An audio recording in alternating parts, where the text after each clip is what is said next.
అన్నయ్యని పొందాలనుకుంటున్నావా కోల్పోవాలనుకుంటున్నావా నువ్వు? ఆయన ఇదేం ప్రశ్న అలియా? ఆఫ్ కోర్స్ నేను అభిని పొందాలనుకున్నా, నీకు అందుకే నేను. ప్లీజ్, నువ్వు నెంబర్ 1 డఫర్ వితాను. పైగా నువ్వెంత పిచ్చి పని చేసావో తెలుసా నీకు? ఆ నిఖిల్ ఇందులో ఇన్వాల్వ్ చేసి అన్నిటికంటే పెద్ద తప్పు చేసావు. ఆ పిచ్చి సైకో నిఖిల్, వాడి పేరెత్తితేనే మడుతుంది. You have crossed all your limits.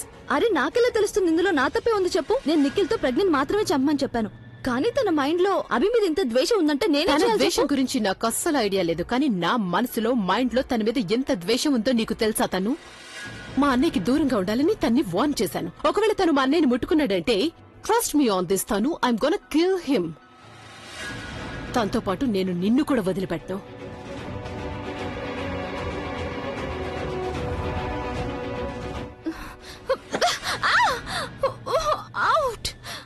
ప్రజ్ఞతో పాటు తనను కూడా చంపిస్తే బాగుందనిపిస్తుంది, కానీ ఏం చేయాలి? ఒకవేళ ఆలియా నాకు దూరంగా వెళ్ళిపోతుందంటే అభిని పెళ్లి చేసుకోవడానికి నేను ఒక్కదాన్ని అయిపోతాను. దానికోసం తన తిట్లన్నీ భరించాల్సిందే. కానీ ఒక్కసారి నా పెళ్లి జరగని, ఆ తర్వాత తన 4 రెక్కలు 2 కత్తిరిచేస్తాను నేను. ఈయన ఎక్కడికి వెళ్ళిపోయారు? ఇంతవరకు ఇక్కడే ఉన్నారు కదా. ఒకవేళ నా కళ్ళు మోసం చేసినా నేను ఛాన్స్ తీసుకోలేను. తను ఎక్కడున్నా నేను వెతకాల్సిందే. ఒకవేళ నిజంగానే తను నిఖితానే అయితే తను ఎక్కడ దాక్కుందో కనిపెట్టాలి. చూడండి, మీరు ఈయన ఎక్కడైనా చూసారా? చూడండి, మీరు ఈ అమ్మాయిని ఎక్కడైనా చూసారా? మీరు ఎక్కడైనా చూసారా ఈ అమ్మాయిని? ఎక్స్క్యూజ్ మీ మేడం, మీరు ఈయన ఎక్కడైనా చూసారా?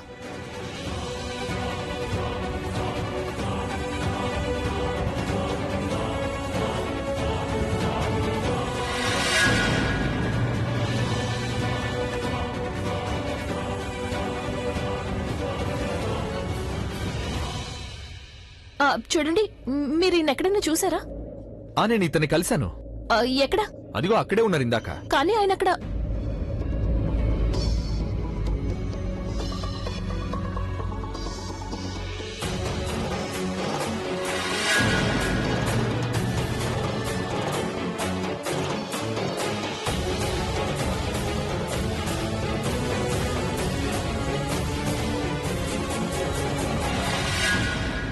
చచ్చాను. నేను గనక తిరిగానంటే నేను నన్ను చూసేస్తారు. అప్పుడు నేను పూర్తిగా ఇరుక్కుంటాను. నేను ఇక్కడి నుంచి వెళ్ళిపోవడమే మంచిది. తను ఇక్కడే ఎక్కడ ఉంది? ఇంత దగ్గరగా ఉండి కూడా నన్ను ఎందుకు కలవట్లేదు? కమాన్ నిఖిత, ప్లీజ్ నన్ను కలు.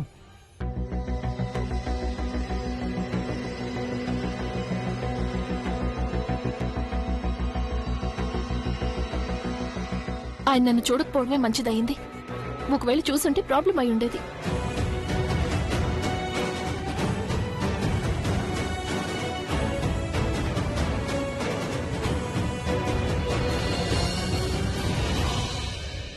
ఉదయం స్టార్ట్ చేస్తే మధ్యాహ్నం అయింది. ఈ ఫుగ్గి నాకెక్కడ కనిపించట్లేదు. ఇప్పుడు తన కోసం ఎక్కడ వెతకాలి?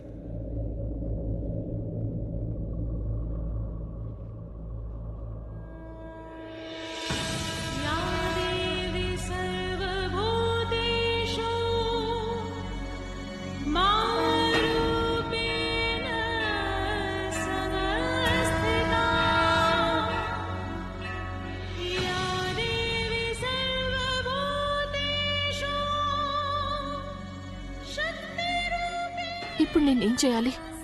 ఆయన చూశాక ఎంతో సంతోషం కలిగింది. పరిగెత్తుకుంటూ ఆయన దగ్గరికి వెళ్లాలనిపించింది. కానీ అమ్మకు నేనిచ్చిన మాట గుర్తొచ్చింది.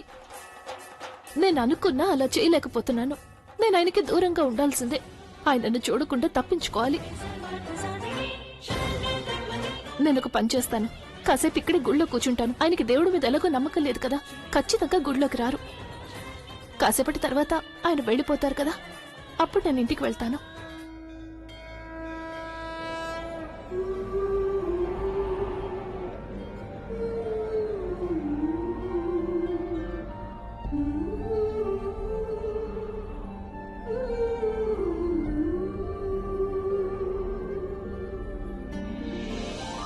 మీరిక్కడికి నా కోసం వచ్చారు. మిమ్మల్ని చూసినందుకు ఎంత సంతోషంగా ఉందో మాటల్లో చెప్పలేను. కానీ నేను మిమ్మల్ని కలవలేకపోతున్నందుకు నాకు చాలా బాధగా ఉంది. దూరంగా ఉంటే ఎలాగో అలా బతికేస్తానేమో, కానీ మిమ్మల్ని ఇంత దగ్గరగా చూశాక నేను అస్సలు ఉండలేకపోతున్నాను. ప్లీజ్ ఇక్కడి నుంచి వెళ్ళిపోండి. ఫుగ్గి, నువ్వెక్కడున్నావు? నేను ఇక్కడికి నిన్ను కలవడానికి వచ్చాను, నిన్ను క్షమాపణ అడగడం కోసం. ప్లీజ్ ఒక్కసారి నా ముందుకి రా. ఆ తర్వాత నేను నిన్ను ఎప్పటికీ నా నుంచి దూరంగా వెళ్ళనివ్వను.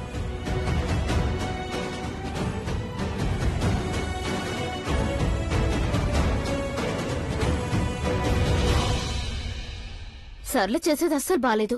ఒకసారి ఫోన్ ఎత్తితే ఏం పోతుంది? నువ్వేం చెప్పాలనుకుంటున్నావో అదైనా వినాల్సింది కదా. తను చేసిన దాంట్లో ఏ తప్పు లేదు. తను ఒక తల్లి. ఏ తల్లైనా అందరి దృష్టిలో తప్పు చేసినట్టు అనిపించచ్చు, కాని తన పిల్లలకి ఏ కష్టమూ రానివ్వదు.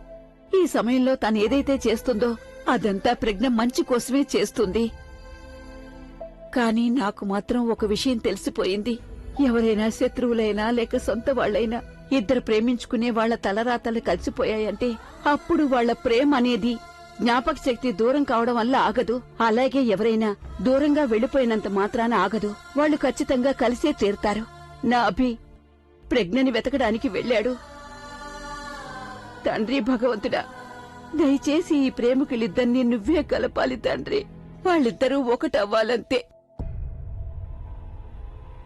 You can love me, you can hate me, but you can't ignore me. చివరికి నువ్వు నా దగ్గరికి రావాల్సి వచ్చింది కదా. నిన్న ఇక్కడికి రమ్మన్నాను అంటే దాని అర్థం నా నెత్తికెక్కి తైతకలాడమని కాదు. పనిచేయడం కోసం పిలిచాను నేను. నిన్ను పొగుడుతున్నానని అనుకోవద్దు. నాకు మా అన్నయ్య విషయంలో చాలా ప్రయారిటీస్ ఉన్నాయి. అవింటూ నాకు బాగా గుర్తున్నాయి. అలాగే నువ్వు కూడా ఒక విషయం చాలా జాగ్రత్తగా విను. నేను మా అన్నయ్యని ఎంతగానో ప్రేమిస్తున్నాను. అందుకే తనకి వ్యతిరేకంగా నేనేవి వినలేను. తనకి ఏదైనా జరిగితే అస్సలు చూడలేను. నీకు తెలుసా, అప్పుడప్పుడు నీకు మీ అన్నయ్య మీద ఉన్న ప్రేమ చూస్తుంటే నా కళ్ళమ్మ నీళ్ళు వస్తుంటాయి అలయ్యా. సర్లే, నీకేం కావాలి? నేను నీకు మళ్ళీ ఇంకొక అవకాశం ఇవ్వాలని అనుకుంటున్నాను. అదేంటంటే క్రిందటిసారి నువ్వు చాలా చెత్తగా పనిచేసావు, పైగా సగంలో వదిలేసావు ఆ పని. కానీ ఈసారి నేనేమనుకుంటున్నానంటే ఆ పని పూర్తి చేయడం కోసం నేను నీకు సెకండ్ ఛాన్స్ ఇస్తే బాగుంటుందని. తను సెకండ్ ఛాన్స్ తీసుకుని నా దగ్గరకు వచ్చింది. సెకండ్ ఛాన్స్ గురించి వదిలే, మీ అన్నయ్య నాకు ఏదైతే నష్టం కలిగించాడో దాన్ని నేను ఎలా భర్తీ మా చేసుకోవాలి? అన్నయ్య నీకు కలిగించిన నష్టాన్ని బహుశా తన చెల్లెలుగా నేను భర్తీ చేయచేమో కదా. నా నుంచి నీకేం కావాలి? అపాయింట్మెంట్ లెటర్ నీ పేరు మీదే ఉంది. లవ్ లైఫ్ మ్యూజిక్ కంపెనీ నుంచి వచ్చింది. You know what, you could be the managing director of this company. ఇక ఈ జాబ్ లో నువ్వు వచ్చే మండే నుంచి జాయిన్ అయిపోవచ్చు. నీకు మరి అంత తొందర వచ్చింది నిఖిల్. అదేంటంటే నువ్వు సగంలో వదిలేసిన నీ పనిని పూర్తి చేసినప్పుడు ఈ అపాయింట్మెంట్ లెటర్ నీ చేతికొస్తుంది. కానీ అంతలోపు నువ్వు నీ పనిని పూర్తి చేయాల్సి ఉంటుంది. అలాగే గుర్తుపెట్టుకో, నీ టార్గెట్ ఆ ప్రజ్ఞ మాత్రమే కావాలి, మా అన్నయ్య కాదు. దీనంతటికి నువ్వు కొంచెం లేట్ చేసేవాళ్ళయ్యా. ఎందుకంటే వాళ్ళిద్దరూ ఈ పాటికి కలుసుకుని ఉంటారు. అలాగే వాళ్ళ సోకాళ్ళు ప్రేమ మొదలై ఉంటుంది. It doesn't matter to me Nikhil. నాకు ఎలాంటి తేడా ఉండదు. ఒకవేళ వాళ్ళిద్దరూ కలిసిపోయినా సరే నువ్వు వెళ్లి వాళ్ళని విడదీయాల్సి ఉంటుంది. నేనొక్కటే కోరుకుంటున్నాను, వాళ్ళిద్దరూ కలిసిపోయే ముందు కూడా వాళ్ళిద్దరూ శాశ్వతంగా విడిపోవాలి. ఆ ప్రజ్ఞ మా అన్నయ్య లైఫ్ నుంచి శాశ్వతంగా దూరం అవ్వాలి. I don't care how you do it, but you have to do it if you need this. కానీ ఒక్క విషయం బాగా గుర్తు పెట్టుకో నిఖిల్, మా అన్నయ్యకి మాత్రం ఏవి కాకూడదు. ఒకవేళ తనకి చిన్న గాయమైనా సరే అప్పుడు నువ్వు గుర్తుంచుకో. ఇప్పుడు నేను నీకు చాలా డబ్బిస్తున్నాను కదా, ఇంతకంటే ఎక్కువ డబ్బులిచ్చి నేను ఇంకెవరినైనా సరే హైర్ చేసుకుని నిన్ను చంపే ప్రయత్నం కూడా చేయగలుగుతాను. సరైన చోటికి నిన్ను పంపించగలను కూడా. అందుకని మా అన్నయ్యకి నువ్వు దూరంగా ఉండు. అలాగే నీ దృష్టి కేవలం ఆ ప్రజ్ఞ మీదే ఉండాలి. Do you understand that? Do you understand that? నా చెవులు పనిచేస్తున్నాయి. నేను విన్నాను, నేను అర్థం చేసుకున్నాను. కానీ నువ్వు కూడా ఒక విషయాన్ని అర్థం చేసుకో. నేను ఈ పనిని నీకు భయపడి చేయడం లేదు. ఈ పని నేను నా కోసం చేస్తున్నాను. మనీ, పవర్, ప్రాపర్టీ, ఈ మూడు నాకు కావాలి. అలాగే నీకు ప్రజ్ఞ చావు కావాలి. So I think that's the deal. Deal closed. Done. But నువ్వు వాళ్ళ దగ్గరికి ఎలా చేరుకుంటావని ఆలోచించావా? దాని గురించి కంగారు పడాల్సిన అవసరమే లేదు. నీ మొబైల్ నెట్వర్క్ అంటే ఎక్కువ ఫాస్ట్ గా కనెక్ట్ అవుతాడు ఈ నిఖిల్. సో నా మనుషులు ప్రజ్ఞ దగ్గరికి చేరుకుంటారు. ఆ తర్వాత నేను ప్రజ్ఞ దగ్గరికి చేరుకుంటాను. నీ పని పూర్తవుతుంది, ఎందుకంటే నేను ప్రజ్ఞని పైకి పంపించేస్తాను కాబట్టి. అర్థమైందా? Bye, call you later. ఇప్పుడేమంటావు నువ్వు? ఏమనాలి స్వీట్ హార్ట్? నువ్వే కదా నిన్నటి వరకు నన్ను తిడుతూ వచ్చావు. నాకెంత ధైర్యం ఉంటే నేను నిఖిల్ని మన పనిలో ఇన్వాల్వ్ చేస్తాను అని. మరి ఇప్పుడు నువ్వేం చేస్తున్నావు? నిఖిల్ని మన పనిలో ఇన్వాల్వ్ చేస్తున్నావు. మరి నీకు నాకు తేడా ఏంటి చెప్పు?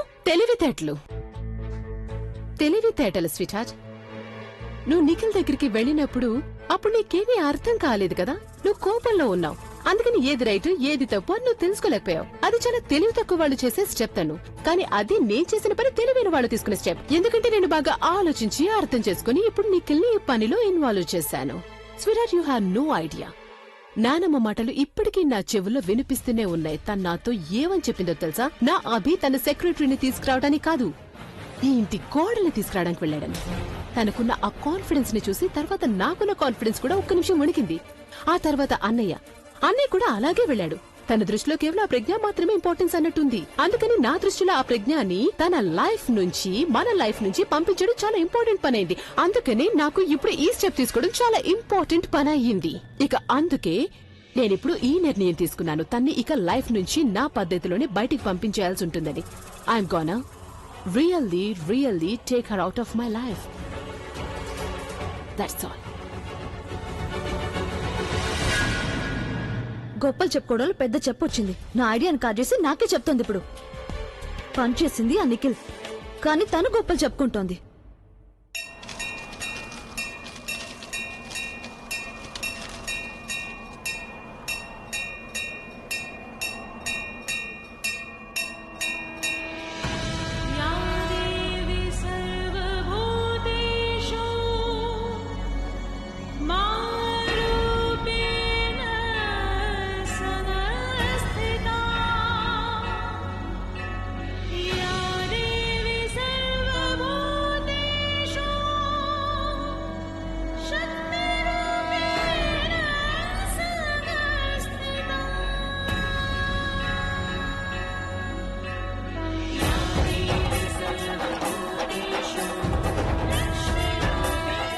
ఉన్నట్టుండి వాతావరణం ఎందుకు మారిపోయింది? ఇంతగా గాలి వీస్తుంది.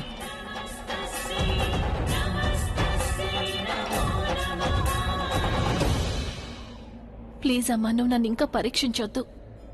ఆయన తిరిగి పంపించే. ఎంతో కష్టపడి నాకు నేను సర్ది చెప్పుకుని ఆయనకి దూరంగా వచ్చాను. ఆయన నా చుట్టుపక్కలే ఉన్నారంటే నేను ప్రశాంతంగా ఉండలేను. నేను మా అమ్మకిచ్చిన మాటను తప్పలేను. నేను ఈ పరిస్థితుల్లో ఉండాలనుకోవడం లేదమ్మా. భర్తకి తల్లికి మధ్య ఎవరైనా ఒకరిని ఎంచుకోవడం నా వల్ల కాదు. నేను అమ్మతోనే ఉండాలనుకుంటున్నాను. తను నా కోసం ఎన్నో త్యాగాలు చేసింది. బుల్బుల్ని కోల్పోయింది, మ్యారేజ్ హాల్ని కోల్పోయింది. ఇప్పుడు తన నా వల్ల ఇంటిని కూడా వదిలేయాల్సి వచ్చింది. లేదు, నేను అమ్మతోనే ఉండాలి. అది ఆయన తిరిగి వెళ్లిపోతేనే సాధ్యం అవుతుంది. ప్లీజ్ అమ్మా, ఆయన నా ముందుకి తీసుకురావద్దు. దయచేసి ఆయన తిరిగి పంపించేయి.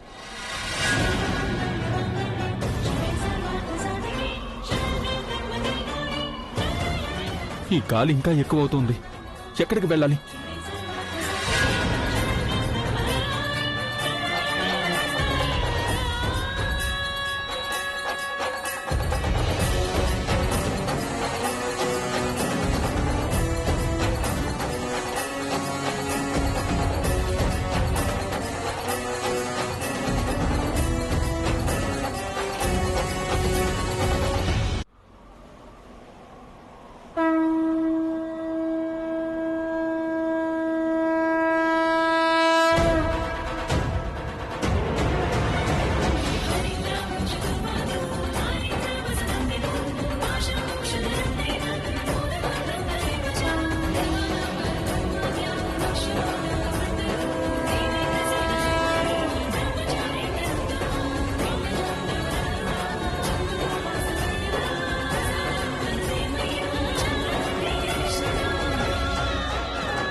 నిజానికి నాకు భగవంతుడి మీద నమ్మకం లేదు.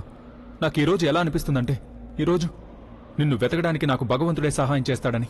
అసలు మన ఇద్దరి మధ్య ఏముందనేది నాకు కొంచెం కూడా అర్థం కావట్లేదు. నిన్ను వెతకడం కోసం నేను ఇప్పుడు ఇంత దూరం ఎందుకు వచ్చాను? మన మధ్య ఏముంది?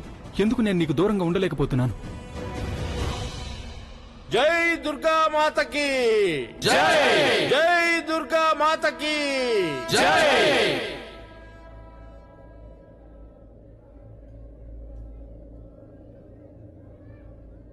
ఇదిగోనమ్మా ప్రసాదం. భగవంతుడు మీ ఇద్దరిని చల్లగా చూస్తాడు.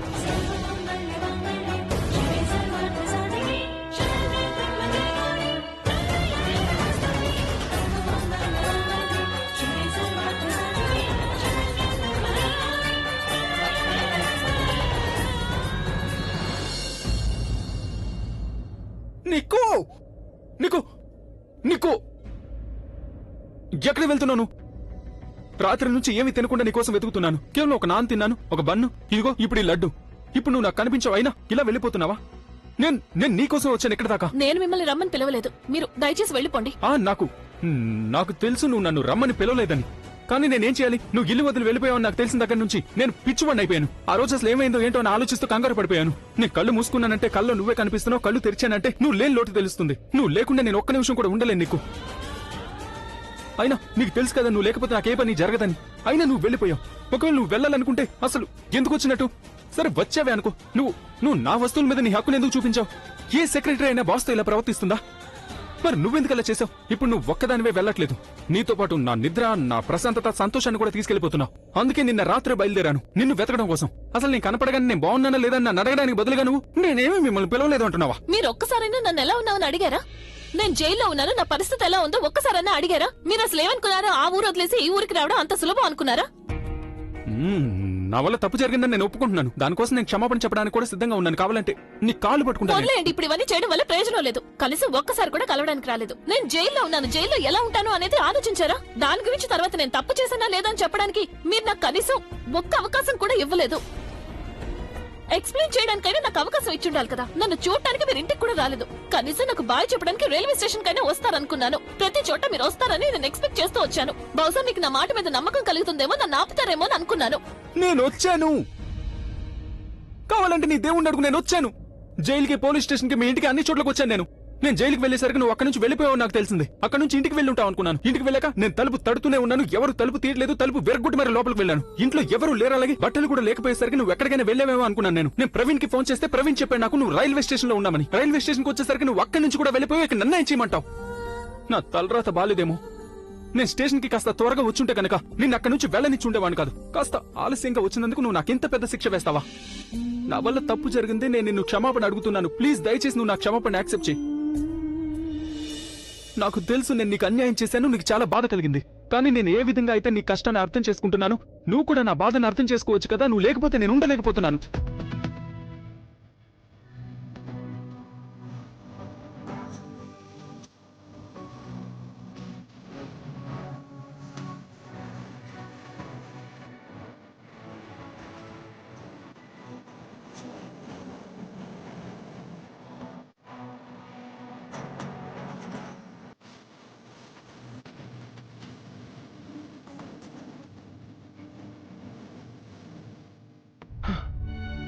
ఇంత కష్టం నేను రాక్ స్టార్ అవడానికి కూడా ఎప్పుడు పడలేదు. కానీ ఇప్పుడు నిన్ను వెతకడానికి నేను చాలా కష్టపడ్డాను. ఇప్పుడు నువ్వు నాకు కనిపించిన తర్వాత కూడా నాతో పాటు ఇంటికి రాకపోతే ఎలా? లేదు,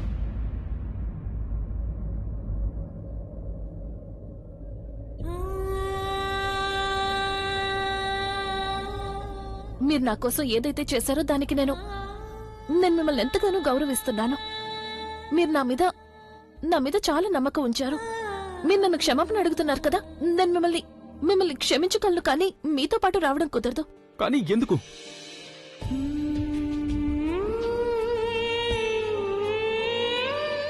సరే, నీకు నా ఫ్యామిలీ మీద కోపంగా ఉంది కదా. సరే, నేను వెళ్ళి వాళ్ళతో మాట్లాడతాను. నేను నా ఫ్యామిలీకి చెప్తాను నిన్ను క్షమాపణ అడగమని. అలాగే నేను వాళ్ళకి ఇది కూడా చెప్తాను. లేదు, అదేవి అవసరం లేదు. చెప్పాలంటే మీకు నా మీద నమ్మకం ఉన్నందుకు నాకు చాలా సంతోషంగా ఉంది. మిగతా అందరూ నా గురించి ఏమనుకున్నా సరే నేను దాని గురించి అస్సలు పట్టించుకోను.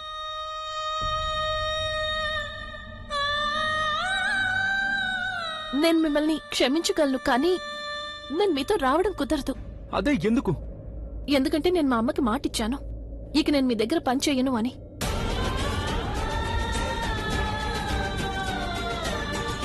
అందుకని ఇప్పుడు నాకు మీతో రావడము కుదరదు, అలాగే మీతో ఉండటము కుదరదు.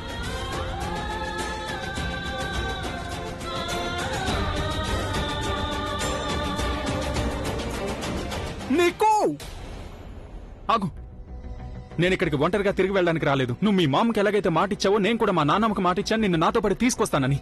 పద నాతో పాటు. మీరు నేను చెప్పేది ఎందుకు వినిపించుకోవడం లేదు? నేను చెప్పేది నువ్వెలా వినట్లేదు, నువ్వు చెప్పేది కూడా నేను వినడానికి సిద్ధంగా లేను. అయినా నేను అనుకున్నా నిన్ను ఇక్కడ వదిలేసి వెళ్ళలేను, అలాగే నువ్వు అనుకున్నా నీ జాబ్ ని వదిలేసే అవకాశం లేదు. ఎందుకంటే నువ్వు కాంట్రాక్ట్ సైన్ చేసావు కాబట్టి. అయితే మేస్ నీకిత ఏ రోజైతే నువ్వు జాబ్ కోసం వచ్చావో ఆ రోజు నువ్వు ఒక కాంట్రాక్ట్ సైన్ చేసావు. ఆ కాంట్రాక్ట్ లో ఏమని రాసిందంటే నేను ఎప్పుడు కోరుకుంటాను అప్పుడు నిన్ను జాబ్ నుంచి తీసేయగలను, కానీ నువ్వు జాబ్ మానేసి వెళ్ళాలంటే అప్పుడు నువ్వు 2 వారాల ముందు నోటీస్ ఇచ్చి వెళ్ళాలి. ఒకవేళ నువ్వు నోటీస్ ఇవ్వలేదంటే అప్పుడు నేను నీ మీద 200 కోట్లు జరిమానా వేయగలను.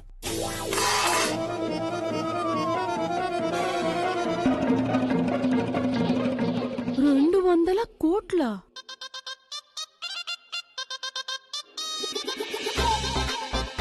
మీరు ఒక్క నిమిషం. మీరు నన్ను బెదిరిస్తున్నారా? బెదిరించడం లేదు, వార్నింగ్, హెచ్చరిస్తున్నాను. చూడు, 2 వారాల నోటీస్ కోసం 200 కోట్లు ఎందుకు కట్టడం? ఇప్పుడు నీ దగ్గర అంత డబ్బైతే ఎలాగో లేదు. 200 కోట్లకు బదులుగా జీవితాంతం నేను నిన్ను నా దగ్గర బందీగా పెట్టుకుంటాను. ఎస్, బందీగా పెట్టుకుంటాను. నేను నీకు సారీ చెప్పాను, రిక్వెస్ట్ చేశాను, కానీ నీళ్లు ముక్కులో నుంచి మెదడు వరకు చేరుకున్నప్పుడు నా దగ్గర వేరే దారి లేదు. మరి the ball is in your court. ఒకటి నువ్వు నాతో పాటు రావాలి, లేదంటే 200 కోట్లు కట్టడానికి రెడీగా ఉండాలి.